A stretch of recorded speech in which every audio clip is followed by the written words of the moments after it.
Están tan arraigados en el subconsciente colectivo, se nos presentan de una manera tan natural que parece que el ser humano naciese con ellos grabados en la mente. Sí, hablamos de esos números que nos sirven para contar, de los números naturales. Nos los encontramos por todos los sitios.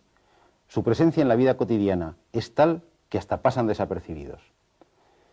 Pero imagínense qué ocurriría si un día descubrimos que no existen los números. Nuestro despertador no nos marca la hora. Intentamos llamar por teléfono para informarnos de la hora, pero sorpresa, tampoco podemos utilizarlo. Funciona con números. Del ascensor también han desaparecido. En caso de duda, bajemos a pie. Abrimos el buzón y encontramos una carta del banco. No hay ningún número. Y claro, no nos enteramos de nada de lo que nos quieren informar. Ya en la calle, las matrículas de los coches no se pueden leer. La bolsa ha cerrado por imposibilidad de operar. Los mercados y las tiendas están cerrados por el mismo motivo. Ya en el trabajo nos llevamos la primera alegría. El reloj de fichar marca en blanco. Por cierto, si esto sigue así, ¿qué cobraremos este mes? En los aeropuertos y las estaciones de tren, el caos es total. Todo el planeta está paralizado. Bueno, todo no. Unas cuantas tribus del Amazonas, de Australia y de África continúan su vida normal. Despertamos de nuestra pesadilla con un gran sobresalto y con una idea martillando en nuestra cabeza. Nuestra vida gira en torno a los números. Y no a unos números complicados y sofisticados, no. A unos números tan simples como el 1, el 2, el 3, el 4, el 5, gira en torno a los números naturales. Verdaderamente somos número-dependientes. Parece increíble hasta qué extremo nuestras vidas están gobernadas por el concepto de número y por la necesidad de contar. Y sin embargo, la idea de número no es innata al ser humano.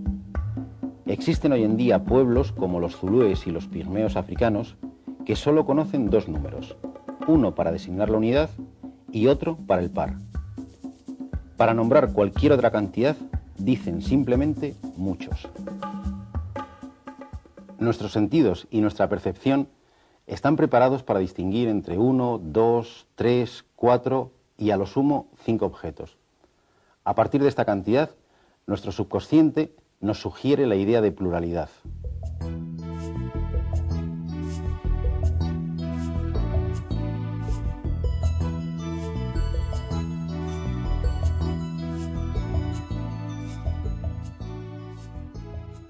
¿Serían capaces de decir cuántos objetos había en la cuarta imagen? ¿Y cuántos había en la sexta? Sin duda alguna, con las otras no habrán tenido ninguna dificultad. En la práctica, cuando queremos discernir una cantidad, recurrimos a procedimientos como la memoria o la comparación, al agrupamiento mental o, más frecuentemente, a la facultad abstracta de contar. La invención de los números, en la más remota antigüedad, tiene su fundamento en bases empíricas, debidas a preocupaciones fundamentalmente prácticas, como contar las cabezas de ganado o las piezas cobradas en una cacería o los soldados supervivientes en una batalla. En algunas cuevas prehistóricas, el hombre de Cromañón nos ha dejado muestras inequívocas de esos intentos de contar.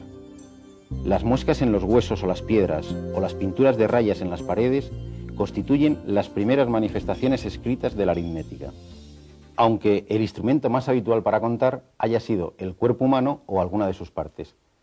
No es extraño que en las más diversas culturas el sistema de numeración sea de base 10, ya que tenemos 10 dedos en las manos. Es muy raro encontrar un sistema de numeración cuya base sea 12, 20 o 60. Sin embargo, los sumerios y los babilonios utilizaban un sistema de numeración de base 60. Algún vestigio de este sistema ha llegado hasta nosotros. Algunos productos se cuentan en estos sistemas. Compramos ostras o huevos por docenas o medias docenas. El tiempo lo medimos en un sistema cuya base es el número 60. Una hora tiene 60 minutos y un minuto 60 segundos. La base 12 tiene una explicación antropomórfica. Cada dedo tiene 3 falanges y si utilizamos el pulgar para contar, podemos contar hasta 12. 1, 2, 3, 4, 5, 6, 7, 8, 9, 10, 11 y 12. El sistema de numeración de base 60 es realmente extraño y no parece apoyarse en el cuerpo humano. Algunos autores mantienen que puede deberse a la confluencia de dos culturas, una que utilizase un sistema de numeración de base 10 y otra un sistema de numeración de base 12. Efectivamente, 60 es el primer múltiplo común a 10 y a 12. Sea como fuese, cada vez que medimos ángulos en grados, minutos y segundos, estamos utilizando la herencia legada por los antiguos habitantes de la región comprendida entre los ríos Tigris y Éufrates. Allá por el siglo VI a.C., los números enteros positivos van a dejar de ser un mero instrumento para contar y van a cobrar vida propia gracias a uno de los matemáticos más populares de la historia, Pitágoras. Una de sus muchas aportaciones es el concebir los números como entes abstractos, como ideas de la mente, con propiedades propias al margen de los objetos que representaban. De hecho, los pitagóricos fueron mucho más allá, colocando el concepto de número como principio y explicación del universo. Atribuían a los números propiedades místicas. Para ellos, el número 1 es el generador de todos los números, el número de la razón. El 2 es el primer número par, o hembra, y representa la diversidad. El 3 es el primer número macho, y representa la armonía. El 4 es el número de la justicia. El 5, el del matrimonio. Y el 6 es la creación. No es una coincidencia que la tradición bíblica afirme que Dios creó el mundo en 6 días. Pero el número sagrado de los pitagóricos es el 10, el tetractis, el número del universo, ya que es la suma de todas las dimensiones, el punto, la línea, el plano y el espacio. 10 es igual a 1 más 2 más 3 más 4. Los pitagóricos concebían los números como puntos materiales, como guijarros. Esta concepción les permitió estudiar las curiosas relaciones que existen entre los números asociándolas a formas geométricas. Con 3 puntos se puede formar un triángulo.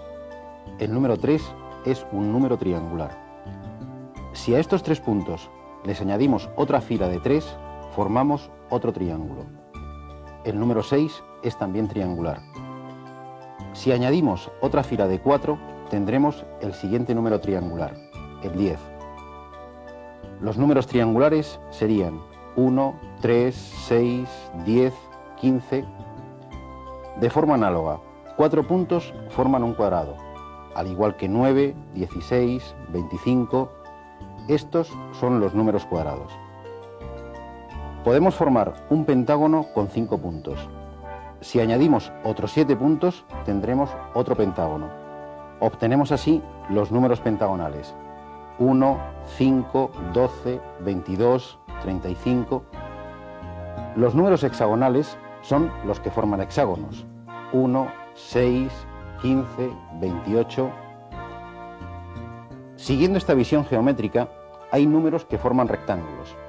El 6 forma un rectángulo de 3 por 2. El 8, uno de 4 por 2. Son los números rectangulares. En lenguaje actual, estos números son nuestros números compuestos, los números que se pueden descomponer en factores propios. En cambio, hay números como el 5 con los que no se puede formar un rectángulo y que solo se pueden distribuir a lo largo de una línea. Son los números lineales. Hoy decimos que estos números no tienen factores distintos del propio número y de la unidad. Son los números primos. Desde hace más de 2500 años, estos números han ejercido un poderoso influjo sobre las mentes más lúcidas del mundo matemático. Pero aún en la actualidad hay numerosas preguntas sin respuestas acerca de los números primos. La cantidad de teoremas ya demostrados y de conjeturas aún sin demostrar es increíble. Euclides ya demostró de forma elegante que existen infinitos números primos. De manera involuntaria dio el pistoletazo de salida de una carrera sin fin, la obtención del mayor número primo conocido. Esta carrera llevó a muchos matemáticos a buscar algoritmos para obtener de forma directa números primos.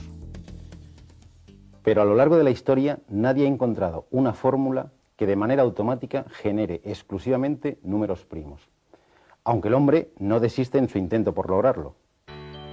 Por ejemplo, los números 31, 331, 3331 y todos los que se generan de esta forma, hasta llegar a 33.333.331, son todos primos. Parece que tenemos un mecanismo que funciona. Sin embargo, el siguiente número de esta pauta es compuesto y divisible por 17.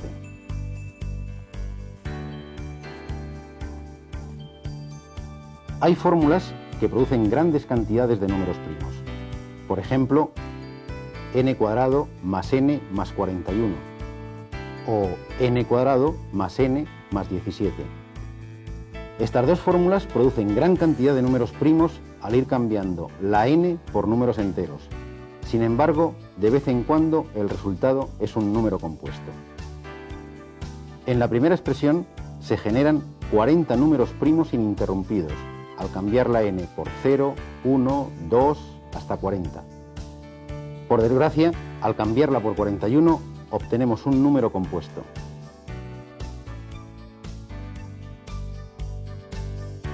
La segunda expresión, debida al famoso matemático suizo del siglo XVIII, Leonhard Euler, genera números primos para los valores desde n igual a 0 hasta n igual a 15.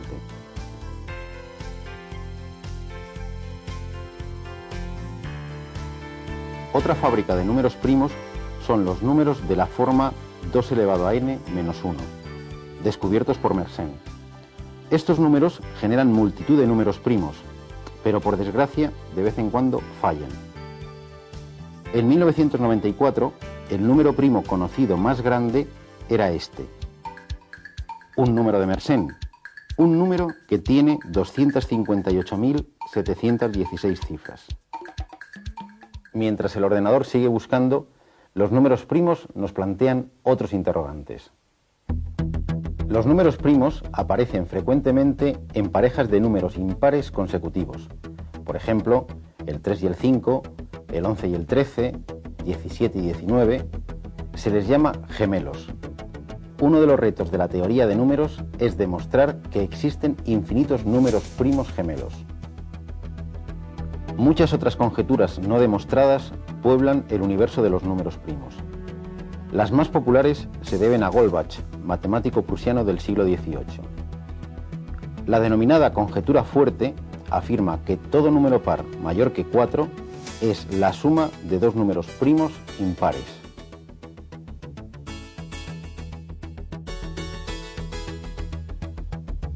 La débil dice que todo número impar mayor que 7 se puede expresar como suma de tres números primos impares.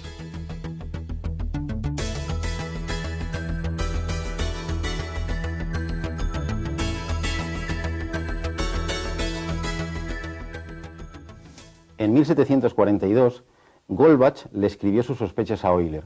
Desde entonces, nadie ha conseguido demostrar que estas conjeturas sean ciertas, pero tampoco nadie ha encontrado ningún número que las desmienta.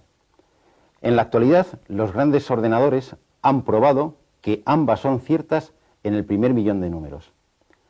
Como ven, cosas tan simples como los números naturales siguen deparando grandes retos a la humanidad. Pero uno de los más elementales es conseguir decir si un número lo suficientemente grande es primo o es compuesto, y en este caso, encontrar sus factores. A pesar de la utilización de recursos informáticos, el problema sigue siendo complicado. De hecho, un superordenador emplea más de un día para factorizar un número de solo 80 cifras. Esta dificultad ha hecho que muchos sistemas de criptografía, la ciencia de los mensajes en clave, utilicen la factorización de grandes números como claves de seguridad.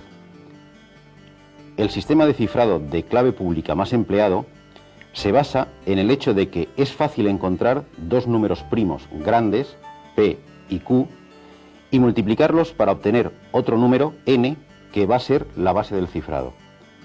En cambio, el proceso inverso, es decir, encontrar los factores P y Q, aunque se conozca su producto N, puede llevar años incluso utilizando un ordenador potente.